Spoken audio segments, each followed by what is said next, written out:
안녕하세요. 사연 읽어주는 남녀입니다. 오늘도 와주셔서 감사드리며 그럼 오늘의 사연 바로 시작하겠습니다. 안녕하세요. 저는 오늘 여러분께 철없는 제 가족 이야기를 해보려고 합니다. 아는 사람들에게 털어놓기엔 부끄러운 가족사라 익명의 힘을 빌려보고자 해요.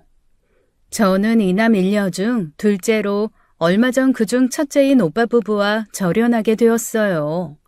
절연한데도 제가 해야 하는 상황에 적반하장으로 나오는 오빠 부부의 행태가 어찌나 기가 막히던지요. 친정 식구들을 다 모아놓고 눈물바람으로 피해자인 양 구는 새언니의 모습에 이가 갈릴 지경이었습니다. 아버님, 저 정말 억울해서 못 살겠어요. 생판 모르는 사람이 하는 차별도 서러운데 가족한테 차별받는 기분이 어떤지 아세요? 차별이라니? 그게 대체 무슨 소리냐? 아가씨한테 물어보세요. 똑같은 형제 가족인데 왜 그렇게 차별하냐고요. 새언니의 도끼 서린 눈빛에 가족들의 시선이 모두 제게 모여들었습니다. 저는 기가 막혀 실소를 내뱉으며 새언니를 쏘아보았죠. 차별이란 말의 의미를 알고나 하는 소리인가 싶더라고요. 마음에 안 드는 사람에게 마음 안 주고 마음에 드는 사람에게 마음 주는 것도 차별인가요? 새언니와 저는 첫 번째 단추부터 잘못 끼워진 사이였습니다. 오빠와 저는 말이 오빠 동생이지 사실은 쌍둥이 남매예요. 쌍둥이지만 평범한 연년생 오빠 동생처럼 자란 이유는 먼저 태어난 오빠가 친가에서 장남 대접을 받고 자랐기 때문입니다. 크게 차별한 건 아니었지만 할아버지 할머니께서는 손자인 오빠를 더 예뻐하시긴 했어요. 오빠가 먼저 태어난 건 고작 1분 차이였지만 반드시 오빠라고 불러야 한다고 교육받았죠. 아, 윤재원, 그거 내 거라고. 땡! 슬아야, 윤재원이 뭐야, 윤재원이. 오빠라고 해야지. 아, 쌍둥이잖아요.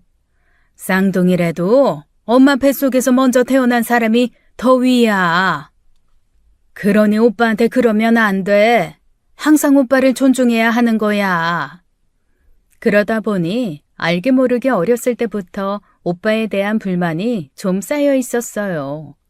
친가만 가면 왕이 되는 터라 오빠도 그걸 즐겼고요.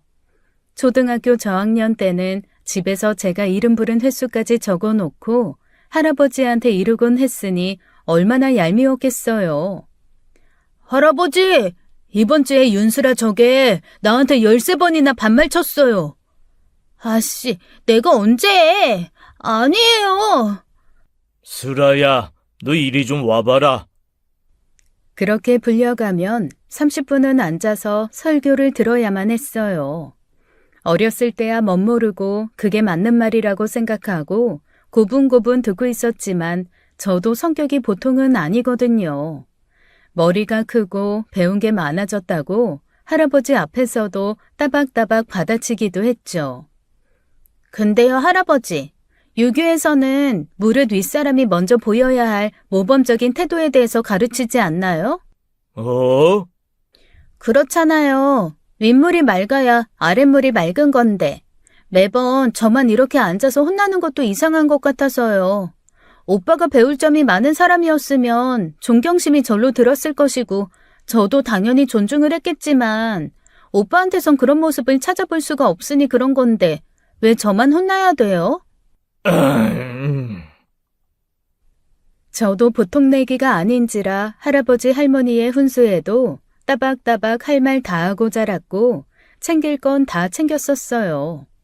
할아버지 할머니께서도 결국 참 별난 손녀가 다 있다고 저도 잘 챙겨주셨고요. 그렇게 자라다 보니 쌍둥이 남매였던 우리는 가까워질 수 없었고 적당한 거리를 유지한 평범한 연년생 남매처럼 자라게 된 겁니다. 학창시절 12년 동안 내내 같은 학교에 다녔어요. 여중으로 가고 싶었는데 제 뜻대로 되지 않았고 고만고만한 성적 때문에 고등학교도 똑같은 곳으로 갔고요. 그러니 서로 고충이 많았습니다. 그래서 저희는 암묵적으로 학교에서는 서로 아는 체 하지 않기로 했죠. 말하지 않았기에 친한 친구들이 아니면 같은 반 애들은 저희가 쌍둥이라는 사실을 몰랐어요. 일란성 쌍둥이다 보니 생김새도 완전히 달라서 몇 번을 말해도 친한 친구조차 쉽게 믿지 못할 정도였죠. 고등학생이 된 후 오빠한테는 여자친구가 생겼는데 그때 오늘날 그 앙금의 씨앗이 될 사건이 터진 거예요. 당시 학교 급식실이 단수가 되는 바람에 3일 정도 도시락을 싸서 가야 하는 날이 있었어요. 분식집에서 김밥이나 사가면 될 일이었는데 엄마는 바쁜 와중에도 저희 남매 도시락을 싸주셨죠. 그런데 오빠가 귀찮다는 이유로 엄마가 싸준 도시락을 놓고 간 거예요. 속상해하는 엄마가 신경 쓰여 제가 오빠 도시락까지 챙긴 거고요. 들고 가기 싫어 저만치 앞서가는 오빠를 불러 세운 게 그 오해의 불씨를 당긴 겁니다. 도시락 가져가. 왜 엄마가 애써 싸준 도시락을 놓고 가? 아이씨, 이걸 왜 들고 와, 귀찮게. 촌스럽게 도시락 싸서 오는 사람이 어딨냐? 가오 잡냐? 엄마가 생각해서 이른 아침부터 싸주신 건데 잊지도 않는 가오 잡으려고 놓고 가? 빨리 가져가. 됐어, 너나 먹어. 아, 빨리 가져가라고. 야! 끝까지 도시락을 챙기지 않겠다는 오빠 때문에 결국 도시락 2개가 모두 제 차지가 되었던 날이었어요. 별 수 없이 그 도시락은 친구들과 제 몫이 되었죠. 그렇게 점심시간에 책상을 붙여 앉아 도시락을 먹기 위해 마주 앉은 그 순간이었습니다. 갑자기 누군가 세차게 제 머리를 후려친 거예요. 아! 야! 너 뭐냐? 뭐야? 놀라기도 하고 당황스럽기도 한 저는 고개를 획 비틀었다 순간 더 놀랐습니다. 소위 말해 학교에서 좀 논다고 하는 불량한 여학생이었어요. 그 여학생이 저를 죽일 듯이 노려보고 있었죠. 순식간에 교실은 찬물을 끼얹은 듯 고요해졌고 저는 영문을 몰라 입만 떡 벌리고 있었어요. 너가 뭔데 윤지원한테 찝쩍거려? 너 나 누군지 몰라? 나 윤재원 여친이야. 근데 감히 내 남자친구한테 찝쩍거려? 아씨, 기분 잡치게 진짜. 불량 학생이고 뭐고 오빠랑 그런 오해를 받으니 기분이 너무 더럽더라고요. 저도 모르게 욕짓거리가 나왔고 교실 분위기는 순식간에 더 얼어붙었죠. 당장이라도 싸움이 날 것처럼 일촉즉발이었으니까요. 뭐? 아씨? 기분 잡쳐? 하! 진짜 웃기는 년이네 이거.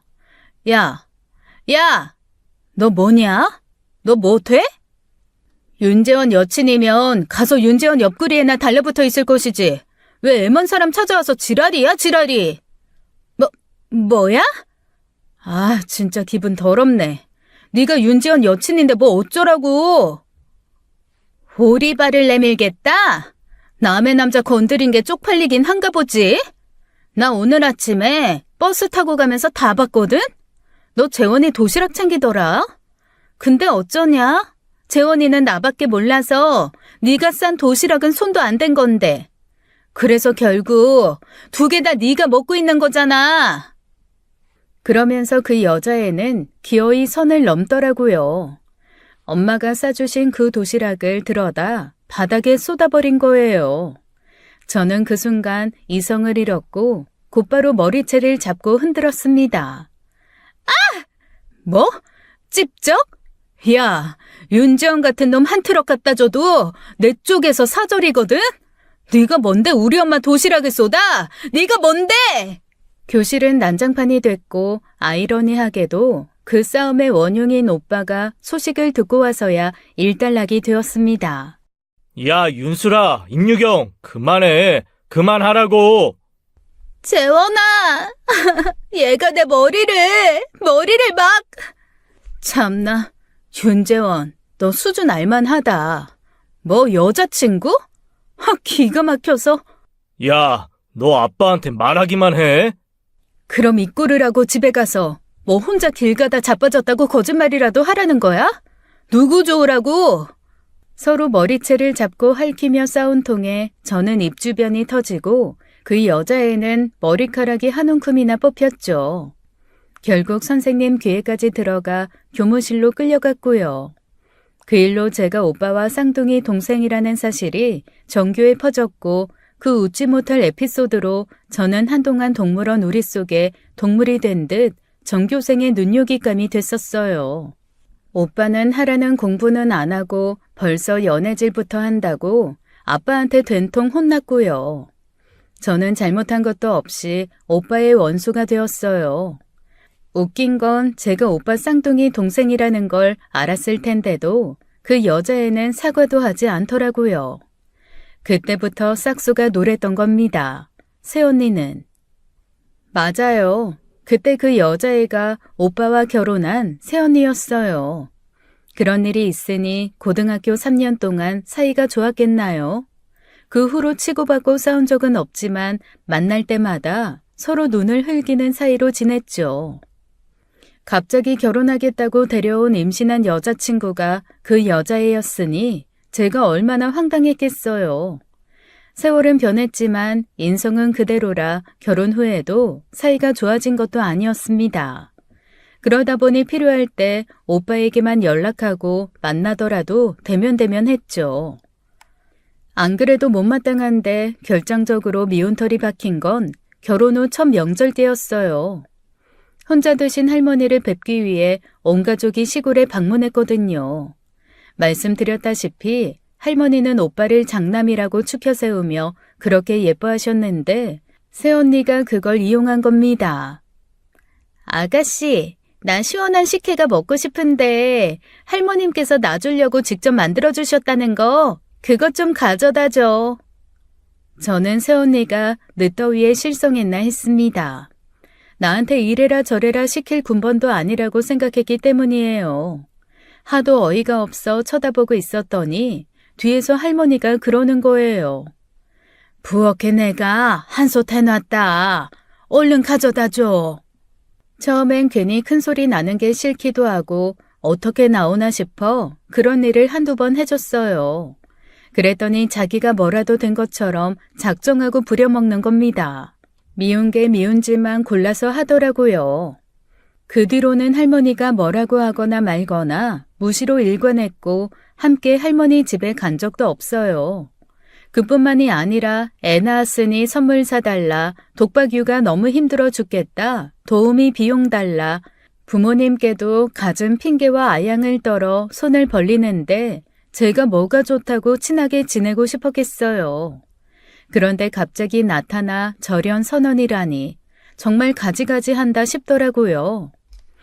나는 대체 무슨 얘기하는지 모르겠는데 내가 뭘 차별했다고 그러는 거예요? 모른다고요? 지금 뻔뻔하게 발뺌하는 거예요? 나도 이 집에 들어온 며느리고 동서도 이 집에 들어온 며느리인데 아가씨 가슴에 손을 얹고 나랑 동서 차별 안 했다고 할 수 있어요?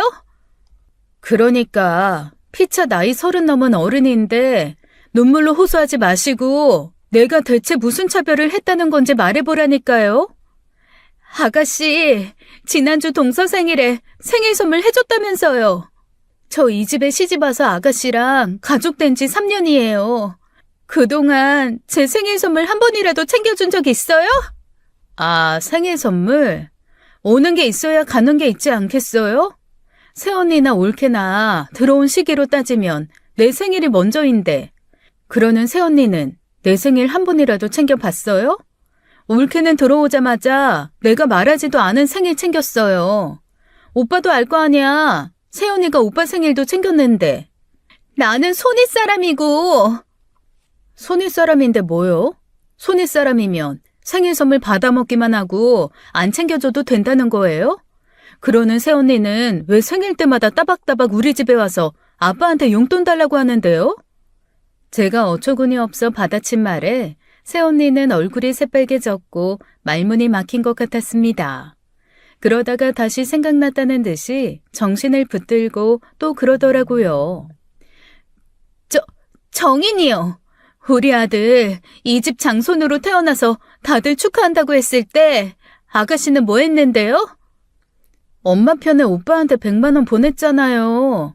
그만하면 고모로서 최선을 다한 것 같은데 뭘 더 해야 돼요? 그래요. 100만 원. 정인이 태어날 땐 100만 원 주고 재인이 태어날 땐 300만 원 줬다면서요. 새언니는 의기양양하게 제가 올케에게 더 얹어준 돈을 걸고 넘어졌어요. 그러자 막내가 제 눈치를 살피며 슬쩍 미안하다는 듯 쳐다보더라고요. 뻔했어요. 순진한 막내 닭달에 얼마 받았냐 물었겠죠. 내가 오빠네한테 100만 원 줬다고 희원이한테도 똑같이 100 줘야 한다는 법 있어요? 주는 사람 마음이에요. 내가 100을 주든 1000을 주든 뭔 상관인데요?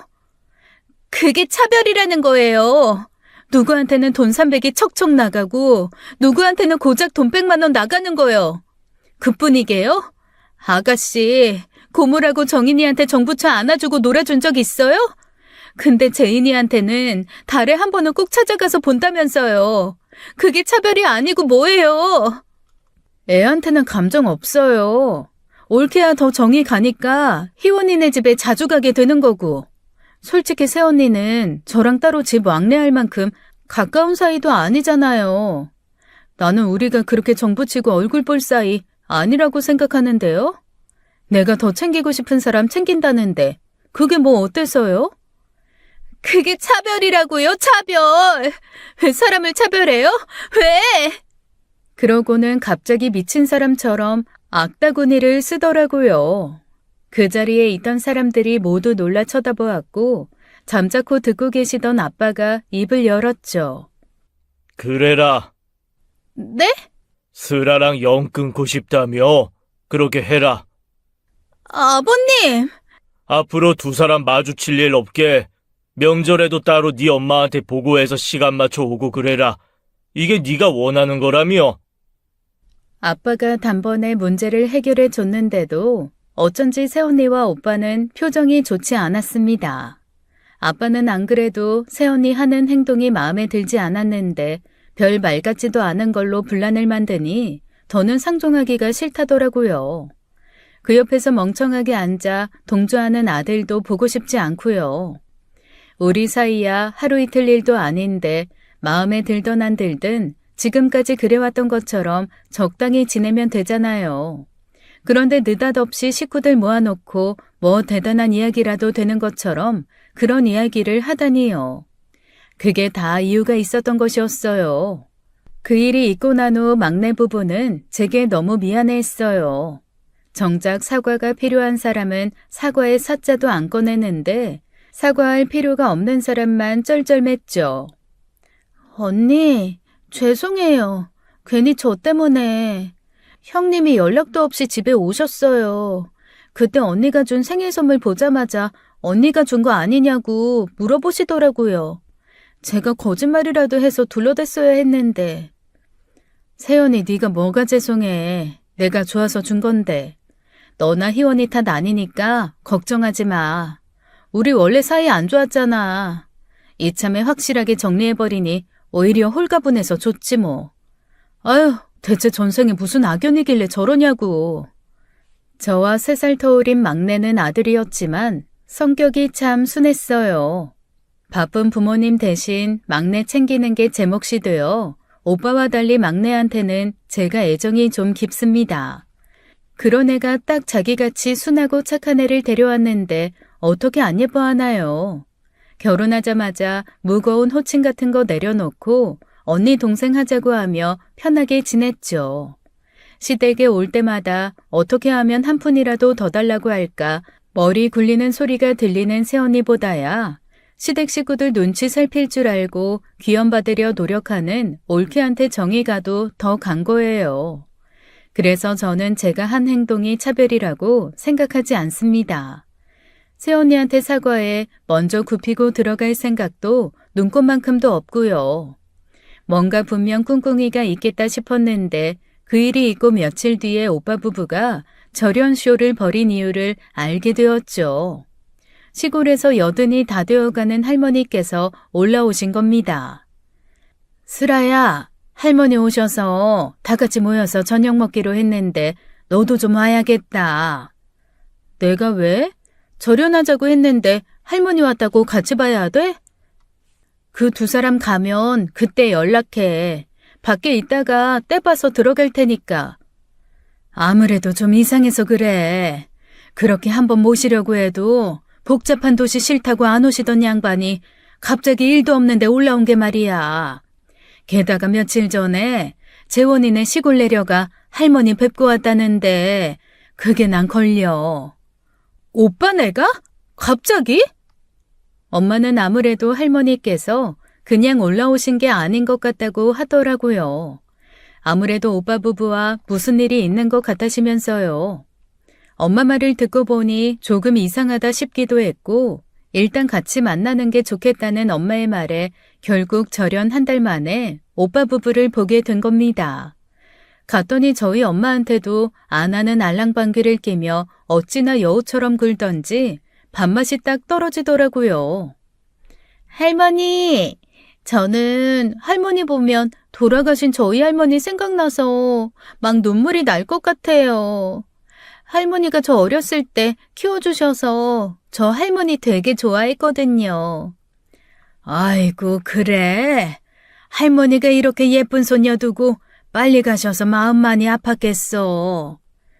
할머니께서 오래오래 사셔서 저 못 받은 할머니 사랑까지 듬뿍 주셔야 돼요. 아셨죠? 우리 정인이도 중조 할머니가 제일 좋대요. 모처럼 할머니가 오셨으니 자리 지키고 있었던 거지 아니었으면 진작 나가고도 남았어요. 그렇게 밥을 먹고 난 후 갑자기 할머니께서 저희 삼남매를 모두 불러앉히시더니 대뜸 그러시는 겁니다. 너희 할아버지가 돌아가실 적에 너희 앞으로 내준 땅이 있는 거 알 거다. 재원이는 장손이라 따로 남겨둔 땅이 있고 나머지 땅은 재원이 40, 슬아 희원이 각각 30씩 지분 줬던 거 알지? 예, 할머니. 나 그거 좀 바꿔야겠다. 나머지 땅 그것도 다 재원이 줄란다. 갑작스러운 이야기에 저도 막내도 놀라 할머니를 쳐다만 보고 있었습니다. 그 사이에 먼저 끼어든 건 아빠였어요. 어머니, 갑자기 그게 무슨 말이에요? 아버지가 애들 나눠주려고 지분 설정까지 하시고 간 남긴 땅인데 왜 그 땅을 다 재원이를 줘요? 애들 분란 생기게. 그거야. 먼저가 네 아버지 탓을 해라. 어쨌거나 일단 나한테 맡기고 간 땅인데 내가 말 좀 바꾸면 안 되냐? 할아버지께서 손주들 사랑에 남기고 간 재산이긴 했지만 어쨌거나 할머니께서 물려받으신 재산이었으니 저희가 왈가왈부할 일은 아니었습니다. 하지만 이상하잖아요. 특별한 이유가 없으면 할아버지께서 그렇게 못 박아둔 유언을 뒤집을 필요도 없었고요. 더군다나 오빠는 장손이라는 이유만으로 받아갈 땅이 하나 따로 있는 상황이었는데 나머지 땅도 혼자 절반 가까이 가져간 것도 모자라 전부 오빠 차지가 된 것이었습니다. 대체 이게 무슨 일인가 싶었는데 할머니가 그러시더라고요. 슬아야, 내가 어렸을 때부터 뭐라고 했냐. 아무리 한 배에서 한날에 나왔대도 재원이가 먼저 나온 오빠라고 했지 않어? 오빠를 좀 존중하고 오빠 말 좀 잘 들어라. 오빠 면을 살리는 게 먼저 다 그렇게 이야기했잖냐. 할머니, 저 할머니가 무슨 말씀 하시는지 모르겠어요. 저 오빠한테 잘못한 거 없고 할머니께 혼날 일도 한 적 없어요. 너 재원이네랑 인연을 끊었다면서. 그거야 새언니가 먼저. 아가씨가 우리 부부 서방님네랑 차별하셨잖아요. 그게 이 사람 무시하는 게 아니면 뭔데요? 뭐라고요? 그거야. 시끄럽다. 이유를 막론하고 손이 사람 입에서 무시당했다는 말이 나오는데 그럼 잘한 거야? 할머니, 저 진짜. 난 이미 그렇게 결심했으니 그런 줄 알아라. 잠깐만요. 저는 그렇다 치고 왜 희원이 목까지 다 가져가요? 희원이는 잘못한 것도 없는데요. 그걸 몰라 물어? 너희 둘이 손잡고 저 두 사람 바보 만든 거 아니냐? 나는 참 실망스럽다.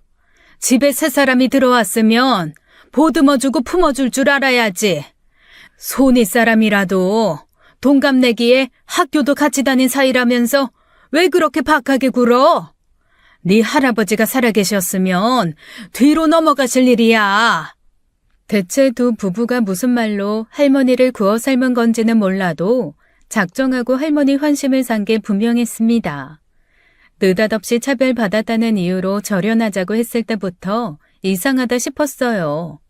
별것도 아닌 일을 크게 키워 장손에게 약한 할머니께 재산을 더 얻어낼 심산이었던 거죠. 저는 기분이 팍 상했고 제 말을 듣기보다 새언니 말만 믿는 할머니도 원망스러웠죠. 그래서 그 길로 할머니께 인사도 드리지 않고 나와버렸어요. 집에 돌아가자 늦은 밤 엄마한테서 전화가 오더라고요. 내가 이상하다고 했잖아. 알고 보니까 재원이가 할머니 찾아가서 미리 증여해달라고 한 모양이더라. 너희 셋이 갖기로 한 땅에 도로가 생길 거래. 그거 보상금 나온다니까 그거 알고 찾아간 것 같아. 그럼 그렇지. 윤재원 하는 짓이 그렇지 뭐. 그래서 기어이 그 땅은 진짜 오빠한테 다 주겠대? 네 아빠가 할머니한테 얘기는 해보려고 하는데 원래 할머니가 네 오빠 얘기면 껌뻑 죽잖아. 알고도 속아 넘어가 주시고 싶은 거지. 장손이 돈이 필요해 돈 좀 달라는데 뭐라도 내주고 싶어서 저러시는 것 같아. 가져가라 그래. 참나 돈 몇 푼 얻자고 그 생쇼를 했단 말이야? 어이가 없어서. 원래 할머니 대놓고는 안 그러셨어도 은근슬쩍 오빠 더 챙긴 거 다 아는데 뭐. 됐어. 그 돈 없다고 굶어 죽는 것도 아니고 다 가져가라지 다. 솔직히 할머니 돌아가시고 나서야 받을 유산은 제 수중에 들어온 돈도 아니니 미련도 없었어요. 부모님이나 막내가 갑자기 급전이 필요해 전부 팔았어야 한다고 했어도 아깝지 않을 땅이었고요. 그런데 그거 다 갖고 싶어 부모 형제 모아놓고 쇼를 하고 할머니까지 찾아갔다는 게 기가 막히더라고요. 괜히 저 때문에 막내 부부만 불똥이 튀었으니 미안했죠. 효원아, 어떡하냐. 나 때문에 괜히 네 몫까지 뺏긴 것 같은데. 괜찮아, 누나. 어차피 내 것도 아니었는데 뭐. 뺏긴 거 없으니 피해본 것도 없고. 그 일로 형이랑 형수 본심 알았으니 그걸로 됐다 싶어. 그 전까지는 거리감이 되게 애매했는데 이제부터는 확실히 거리 두고 살 수 있을 것 같고. 어쨌거나 괜히 나 때문에 생긴 일 같아서 신경 쓰이고 그러네. 혹시 돈 필요하면 말해. 누나가 마련해 줄 테니까. 아이고, 됐다는데 그러네. 그러지 말고 내일 와서 우리 제인이나 보고 가. 막내 말대로 비로소 애매한 관계가 정리된 셈치기로 했습니다. 며칠 뒤 땅이 팔리고 그 보상금으로 수억을 받게 됐다는 소식을 들은 건 그로부터 며칠 후의 일이었어요. 그런데 땅만 받은 건 아니었습니다. 할머니께서 사시던 집까지 팔아 오빠를 줬더라고요. 엄마 말로는 그 돈으로 더 넓고 좋은 신축 아파트로 이사했고 차도 바꿨다더라고요. 그럼 할머니는? 그 집 팔면 할머니는 어디로 가는데? 설마 엄마 아빠 집에 들어오신 건 아니지? 아니야. 재원이네가 모시기로 했다더라. 헉, 진짜로? 새언니가 그러겠다고 했대? 그런가 보더라. 당장에 돈 욕심이 나서 그랬는지 집까지 팔아달래서 팔아준 모양이더라고. 대신 자기가 모시겠다고. 어머님도 대체 무슨 생각인지 모르겠어. 너희 할아버지 가시고 집 팔자고 했을 땐 눈에 흙이 들어와도 안 되겠다고 하더니 말이야. 야, 진짜 윤재원 대단하다. 오빠가 대단한 거야? 새언니가 대단한 거야? 둘 다 유유상종이야. 유경이 그것도 할머니 구슬린 거 보면 보통 내기가 아니지만 유경이 그거한테 휘둘리는 재원이도 똑같지 뭐.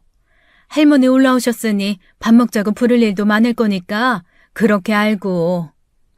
있는 재산 없는 재산 다 오빠한테 몰아주고 우리 보고 싶다고 할까? 엄마 생각엔 얼마 못 가고 우리 집에 들어오지 싶어. 너랑 희원이한테 한 거 보면 모르겠어? 아무리 손주 며느리여도 자기가 위인데 얼마나 대접받으려고 하시겠어. 그걸 유경이가 못 버티겠지. 할머니께서 오빠 집으로 들어가 살게 됐고 결국 할머니는 손주 며느리인 새언니가 모시게 됐다는 것이죠. 엄마는 얼마 못 갈 것 같았지만 돈 욕심이 그득한 그 두 부부라면 어떻게든 버틸 것도 같더라고요. 하지만 엄마의 예상은 반은 맞고 반은 틀렸습니다. 엄마의 말대로 새언니는 할머니와 함께 사는 걸 매우 힘들어했어요. 애초에 입에 뭐 하나 더 넣어주고 싶은 장남한테 재산을 다 물려주신 걸 보고도 예상 못했나 싶어 고소했죠. 할머니가 오빠 예뻐 물려주신 재산이지 새언니가 예뻐 물려주신 재산은 아니잖아요. 그 후로 오빠 부부를 만나진 않았지만 틈만 나면 부모님 집에 가서 엄마 아빠한테 투덜거렸다더라고요. 보니까 할머님 계실 때 아주버님은 그 집 왕인가 봐요. 형님 눈치 보면서 설거지라도 할라치면 할머니가 달려와서 못하게 하시니까 집안일은 꼼짝없이 형님 몫이고요. 원래 집안일은 해도 새언니가 하는 게 맞지. 맞벌이도 아니고 오빠 혼자 교대 근무하는데. 그래서 뭐 어쩌라고 우리 집에 와서 징징대는 건데? 들어보니까 은근슬쩍 어머님 아버님 보고 모셔가면 안 되냐고 하는 것 같더라고요. 근데 아버님 어머님께선 그 집 내놓으면 모셔가겠다고 딱 잘라 거절하고요. 그랬더니 또 그건 싫은지 입만 삐죽거리는 거예요. 좋게 보려고 해도 형님 진짜 너무한다 싶었어요. 양심도 없네. 좋은 집 좋은 차는 갖고 싶고 의무는 다 하기 싫다는 거네. 세연이 너도 조심해. 괜히 불똥 튈지 모르니까. 설마 준 것도 없이 막내한테까지 떠넘기려고 할까 싶었는데 역시가 역시나더라고요. 오빠가 막내한테 연락해서 월에 얼마 줄 테니 할머니 좀 모셔가면 안 되냐고 연락한 거예요. 워낙 착하기도 하고 속이 무른 애라 제가 나서서 펄쩍 뛰며 절대 안 된다고 했죠. 그랬더니 오빠는 다 된 밥에 재 뿌린다는 식으로 저를 몰아세워서 크게 싸웠어요. 할머니 재산 받아갔으면 오빠가 알아서 할 일이지. 왜 희원이 보고 모시래? 너 진짜 양심이 있냐 없냐? 내가 너 보고 모시랬냐? 희원이가 생각해보겠다고 하는데 네가 뭔데 끼어들고 난리야. 생각해 본다는 게 승낙이야? 형이라는 게 동생 성격 이용해서 짐을 떠넘기시겠다? 야, 그 집 줘. 내가 할머니 모실 테니까 그 집 주라고. 네가 뭔데 끼어드냐고. 가만히 안 있냐? 아이 진짜 보자 하니까. 뭐? 치게? 쳐! 한번 쳐봐! 오빠는 당장이라도 손을 올릴 기세로 몰아붙였고 저도 절대 밀리지 않았습니다. 솔직히 할머니 모시는 거 어려운 일 아니에요. 부모님께서도 얼마든지 모실 수 있고 저희 집에 온데도 전 상관없었습니다. 그런데 해도 너무하잖아요. 어떻게 할머니를 단물만 빨아먹고 내팽개칠 수 있나요? 할머니가 오빠한테 어떻게 했는데요. 할머니가 진짜 악덕 시할머니면 제가 어떻게 이해라도 해보겠어요. 그런데 새언니가 쏟아놓은 불만은 보면 그냥 편하게 살겠다는 거 아닌가 싶기만 했거든요. 삼시세끼 직접 차려드리는 거, 집에서도 늘 옷매무새 단정하게 하고 있는 것, 집안 깨끗하게 유지하는 것, 그거야 어른들 모시고 살면서 겪는 당연한 일들 아닌가요? 애초에 처음부터 모시겠다고 했으면 감수해야 하는 것들이잖아요. 좋은 집에서 편하게는 살고 싶고 그거 해준 어른은 모시고 싶지 않다고 하면 그게 도둑놈 심보지 뭐예요. 결국 반찬 사다 먹는 문제로 할머니와 새언니가 크게 싸우게 됐고 함께 산 지 2달 만에 부모님 집으로 오시게 된 겁니다. 그 일로 부모님께서도 엄청 화가 나셨는데 오빠 부부를 불러다 혼낼 틈도 없었어요. 할머니께서 갑자기 쓰러지신 후 3달 만에 돌아가셨거든요. 알고 보니 할머니께서는 폐암이었고 가족이 알아챘을 시기에는 이미 손을 쓸 수 없을 지경이었습니다. 너무 갑작스러운 일이라 가족 모두 충격에 빠졌는데 할머니의 장례식 때 또 문제가 생긴 거예요. 새언니가 할머니 장례식에 오지 않겠다고 한 거죠. 그 일로 부모님께서 크게 화가 나셨는데 오빠는 아무 말도 못 하더라고요. 장례식에 안 오겠다니 그게 말이야, 뭐야? 대체 왜 안 오겠다는 건데? 설마 살아생전에 힘들게 했다는 이유 때문에 그래? 그냥 좀 그런 게 있어요. 유경이 없다고 장례 못 치르는 거 아니잖아요. 이야, 이 녀석아, 그게 말이 돼? 할머니가 너네한테 어떻게 했는데 장례식장에 안 와? 당장 오라고 해라. 안 오면 너 두고 봐라. 내가 어떻게 하는지. 안 오겠다고 하는 사람을 무슨 수로 오라고 해요. 다 그럴 만한 이유가 있다고 생각하고 좀 넘어가면 안 돼요?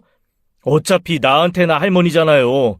할머니가 땅 주신 것도 다 내 앞으로 해준 거지 유경이한테 해준 거예요? 이 양심도 없는 새끼, 네 입에서 그런 말이 나와? 그럴 거면 너 집도 차도 다 내놔라. 니네가 할머니 구슬려 그렇게 두 분 재산 받아갔으면 좋든 싫든 장례는 무사히 마치는 게 사람 된 도리야. 아빠가 그렇게 불같이 화내는 걸 본 적이 없습니다. 아빠도 많이 참고 있었던 거예요. 단지 가장 먼저 태어났다는 이유로 오빠가 누리고 살아야 했던 걸 다 참아준 이유는 아빠 나름의 효도였던 겁니다. 할머니, 할아버지께서 오빠에게 뭐 하나 더 얹어주는 걸 좋아하시니 참은 거지 아빠가 저희 남매를 차별해 그런 건 아니었으니까요. 손쓸 새도 없이 갑작스럽게 맞이한 이별에 속이 상한데 오빠 부부가 그런 식으로 나오니 얼마나 화가 나셨겠어요.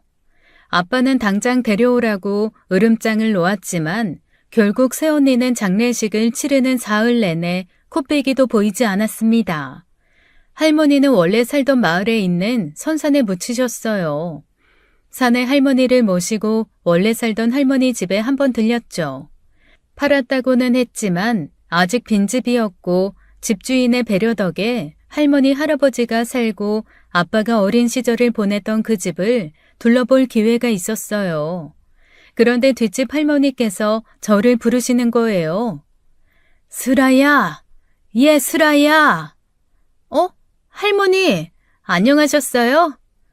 의성댁은 잘 모신 거야? 갑자기 이렇게 돼서 얼마나 경황이 없겠어. 네, 할머니 잘 챙겨주셔서 감사했어요. 우리 할머니 동네 할머니 중에서 할머니 제일 좋아했던 거 아시죠? 알다 마다. 너 집에 가기 전에 나한테 좀 들러라. 너한테 줄 게 있어서 그래. 저한테요? 뭔데요? 뒷집 할머니께서는 소리를 낮추며 연신 주변을 살피셨습니다. 그때 엄마가 저를 부르는 소리가 들렸고 할머니께선 얼른 가보라고 등 떠밀다 꼭 들르라고 하셨어요. 그렇게 부모님께 돌아가 친척 어른들께 감사 인사를 하고 헤어지는데 아버지께서 잔뜩 화가 난 얼굴로 그러시는 겁니다. 윤재현, 너 당장 네 처 데리고 집으로 와라. 장례식도 끝난 마당에 유경이는 왜요? 당장 데리고 오라면 와. 당장이라도 폭탄이 터질 것 같은 상황에 경황이 없어 그대로 집으로 가게 된 거예요. 그냥 넘어가기 힘들겠다고 생각했는지 오빠는 새언니를 데리고 왔고 집은 그야말로 폭풍 전야였습니다.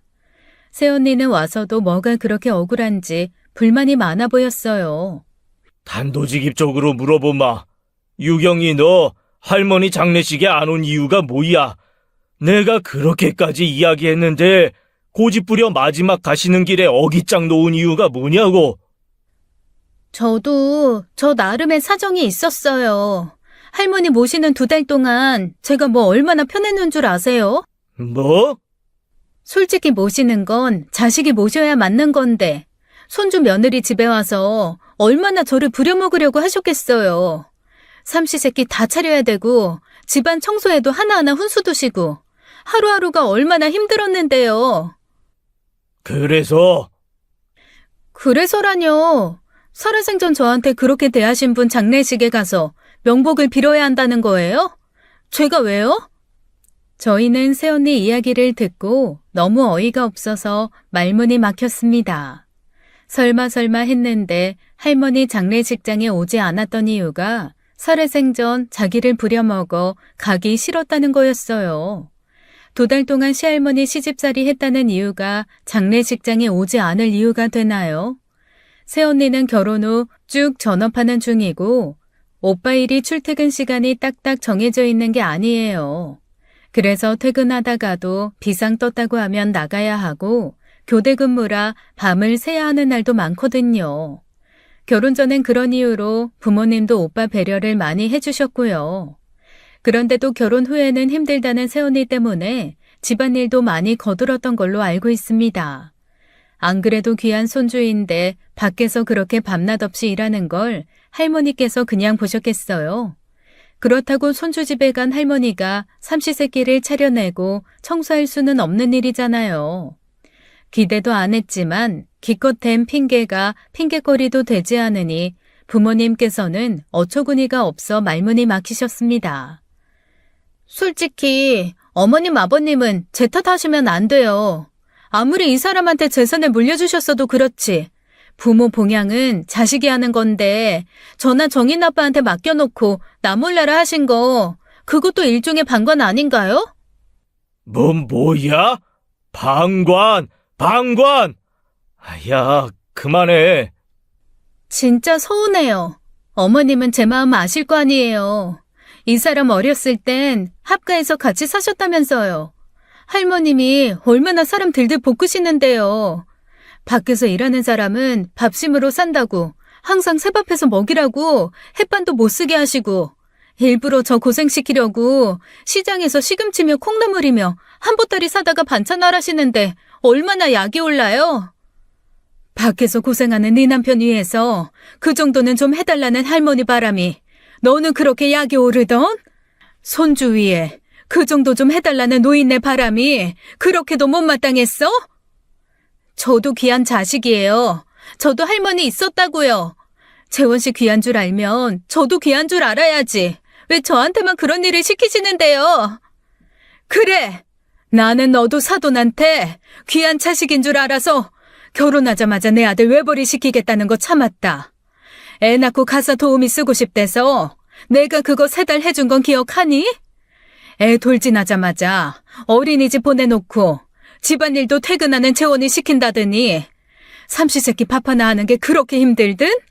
청소하는 게 그렇게 힘들어? 아, 그거야. 임유경, 그만하라니까. 아, 자꾸 왜 그래? 왜 나한테만 그러냐고. 내가 잘못했어? 너도 내가 잘못했다고 생각하는 거야? 내가 당한 불이익은? 내가 당한 수모는? 수모는 무슨 수모? 윤재원, 나 긴 말 안 한다. 너 집, 차, 할머니한테 받은 거 한 푼도 빠짐없이 다 내놔라. 아빠. 아버님, 그건 아니죠. 이미 받은 거고 저희가 돌아가시기 전까지 2달을 모셨는데요. 할 만큼 했어요. 저희 그거 받을 자격이 있다고요. 나는 말했다. 내가 왜 땅 전부를 너한테 물려주는 걸 왜 잠자코 보고만 있었겠냐. 네 고모는 머저리라 그걸 그냥 두고 보고 있었는 줄 알아? 나 이거 절대 그냥 못 넘어간다. 이것들이 아주 그냥 가만히 있으려니 사람을 물로 보고.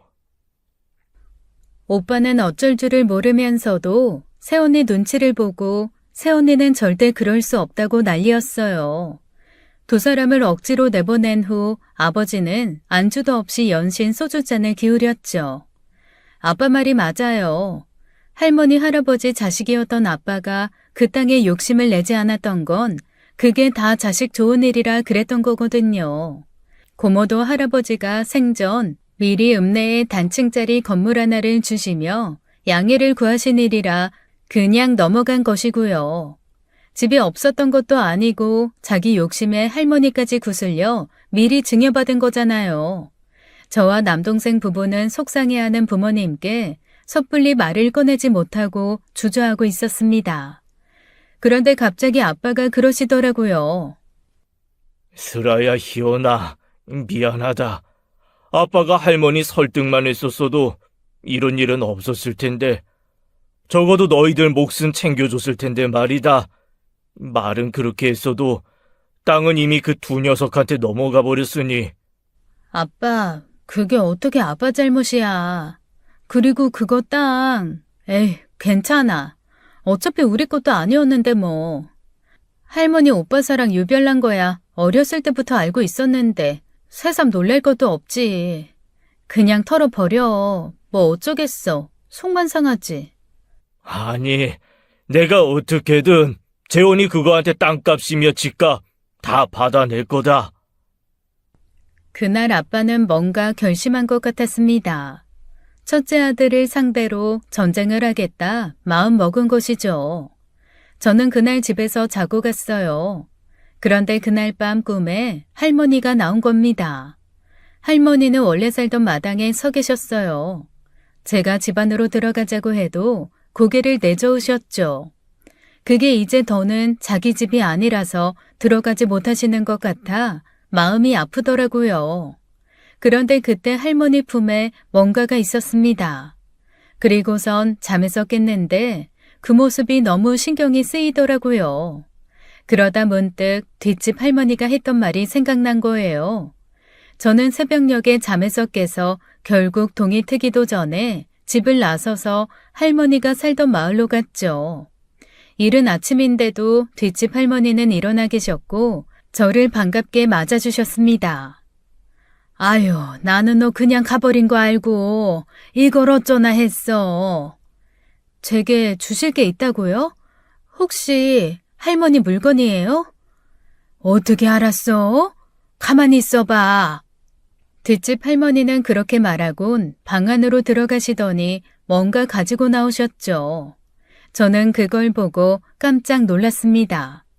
꿈에서 할머니가 들고 계시던 것과 똑같아 보였거든요.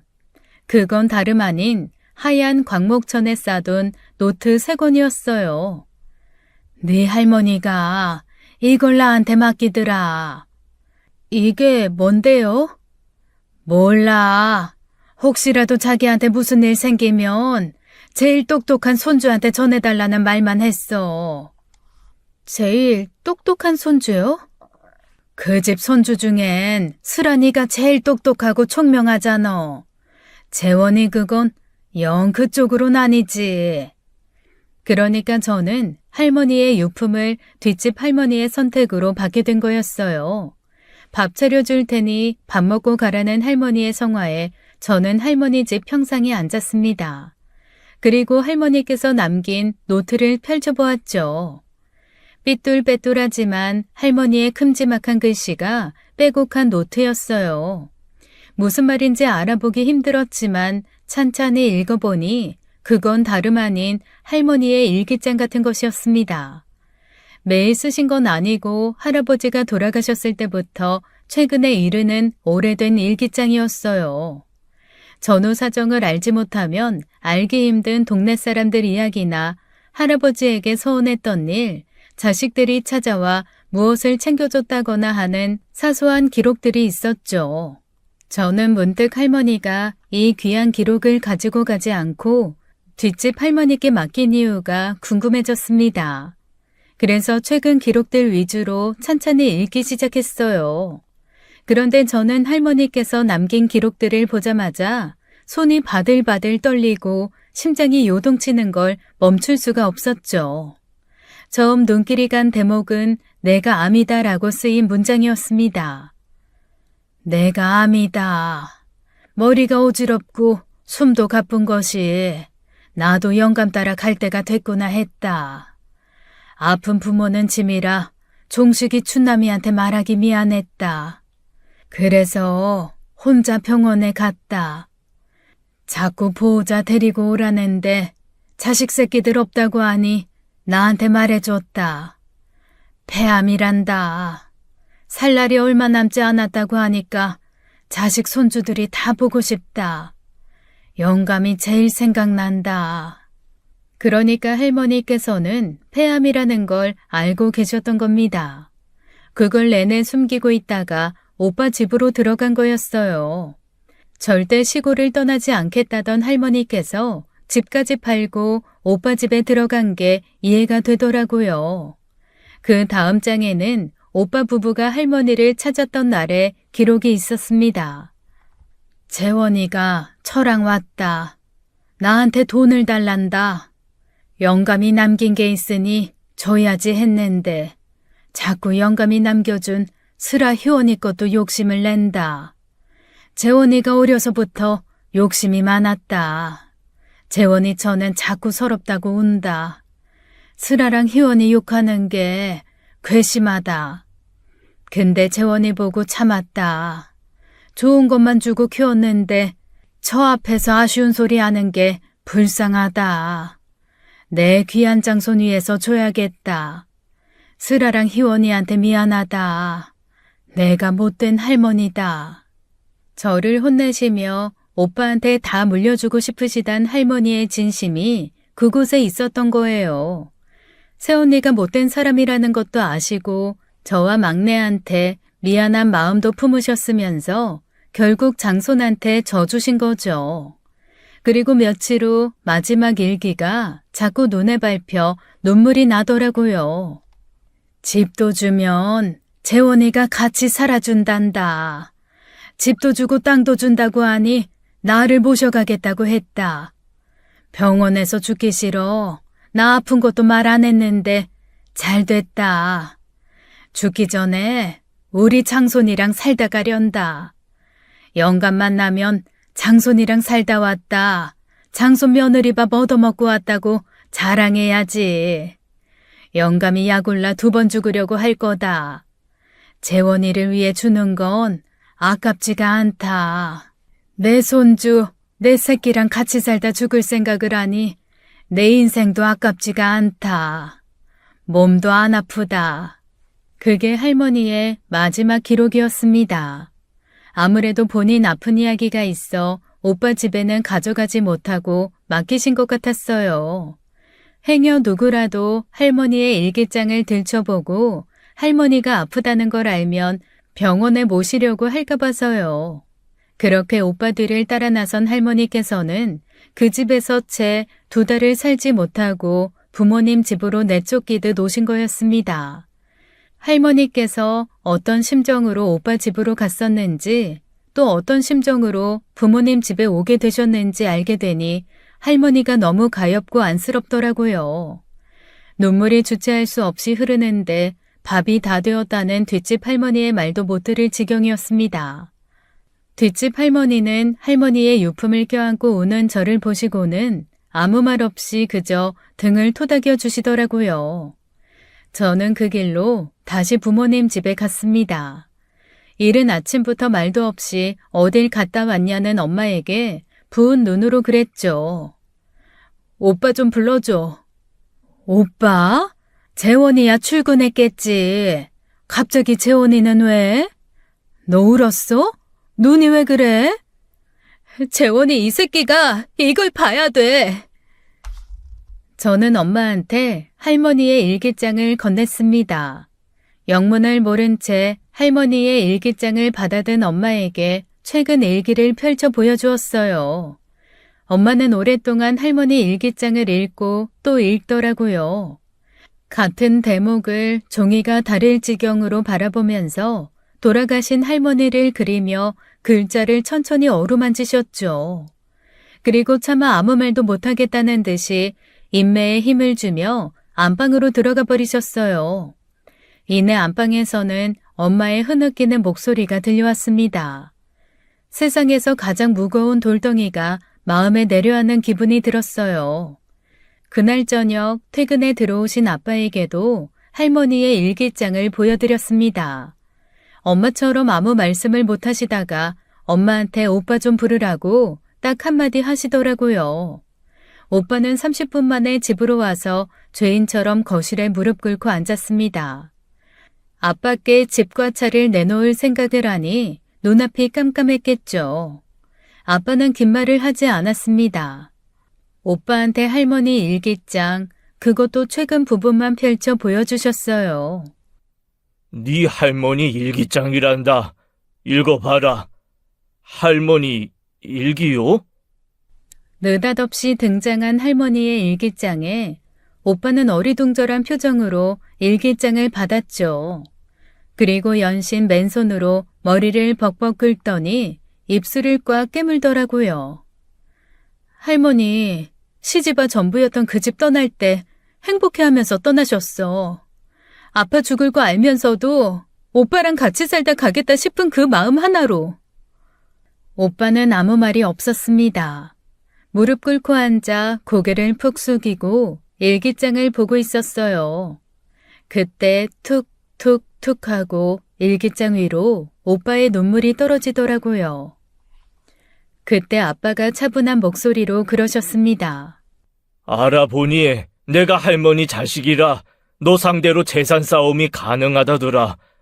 돈 받아가 놓고 결국 네 할머니 내친 거 아니야. 되돌려받거나 말거나 그딴 건 상관없다. 나는 네가 괘씸해 못 견디겠다. 할머니 할아버지가 너한테 어떻게 했는데, 너를 얼마나 아끼셨는데 그렇게 돌아가시게 해. 아빠, 아무리 눈에 넣어도 안 아플 내 자식이라지만 나도 내 엄마가 불쌍하고 안쓰러워 불효하는 것 같아 못 보겠다. 오죽 속이 상했으면, 오죽 힘들었으면 수락 꿈에 나타났겠어. 오빠는 그제야 고개를 들어 저를 보더라고요. 그게 정말이냐는 듯이 묻는 것 같아 저는 고개를 끄덕였죠. 오빠의 얼굴은 고통스럽게 일그러졌습니다. 도저히 견딜 수 없다는 듯이요. 그리고 괴물 같은 괴성을 내지르며 우는 거예요. 죄송합니다. 죄송합니다, 할머니. 죄송합니다. 오빠의 울음소리가 오래도록 남았어요. 뒤늦은 후회를 담은 절규가 방안을 휘몰아쳤지만 돌아오는 용서는 없었습니다. 할머니가 살아계셨더라면 괜찮다고 하셨겠지만 오빠는 용서를 받을 수 있는 사람을 잃어버린 뒤였어요. 그로부터 며칠 뒤 오빠는 집을 내놓았습니다. 새언니가 가만히 있더냐는 엄마의 물음에 오빠는 덤덤히 이혼할 거라고 하더라고요. 오빠도 매우 괴로웠던 모양이에요. 새언니 욕심에 형제들에게도 등을 지고 좋은 집에 들어간 것도 할머니 데리고 와서 제대로 모시지 못한 것도 결국 자기 가정 지키겠다고 할머니를 내보낼 궁리만 했던 스스로를 용서하기 힘들다고 하더라고요. 집 팔리는 대로 아빠한테 보낼게. 그 돈은 알아서 해. 오빠는 이혼을 받아들이지 않는 새언니와 소송을 시작했고 저희는 모른 척하기로 했습니다. 알아서 해결하겠다는 오빠 말에 부모님도 그냥 그러라고 하셨고요. 몇 주 사이 수염 정리도 제대로 하지 못한 채 수척한 얼굴로 나타난 오빠를 보내고 엄마가 그러더라고요. 네 할머니가 오빠를 많이 아끼긴 아끼셨나 보다. 왜? 결국 네 오빠 정신 차리게 한 게 할머니잖아. 그러네. 할머니 덕분에 정신 차렸네. 오빠나 새언니나 똑같은 사람이니 서로 만났겠죠. 하지만 적어도 오빠는 양심이 있어 도리라는 것도 할 줄 압니다. 그에 반해 자기가 뭘 잘못해서 이혼까지 해야 하냐며 전 시대까지 쫓아와 원망을 쏟아내는 새언니는 양심도 없는 것이죠. 할머니의 죽음 그리고 오빠의 이혼으로 지금도 집안 분위기는 정같지 않습니다. 아무래도 한동안은 이 무거운 분위기에 눌려 살아야겠죠. 저는 지금도 이따금 할머니께서 쓰지 못한 일기에 대해 생각해요. 그래서 마음이 아픈 겁니다. 할머니가 쓰지 못한 일기에는 눈물 자국이 많았을 것 같아서요. 저는 할머니께서 다른 사람도 아니고 제 꿈에 보였던 이유가 분명히 있다고 생각합니다. 제게 미안한 마음을 전하고 싶었을 거라고 생각해요.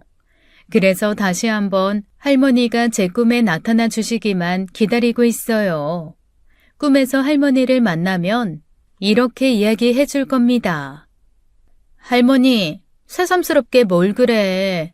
나는 할머니가 오빠 입에만 사탕 2개 넣어준 거 다 알았어도 할머니가 좋았어. 나한테 안 준 거 아니고 내가 제일 좋아하는 맛 골라서 내 입에 넣어줬잖아. 나랑 희원이는 할머니 원망 안 해. 라고요. 지금까지 사연 읽어주는 남녀였습니다. 끝까지 시청해주신 여러분 감사드리며 저희는 다음 사연으로 돌아올게요. 감사합니다.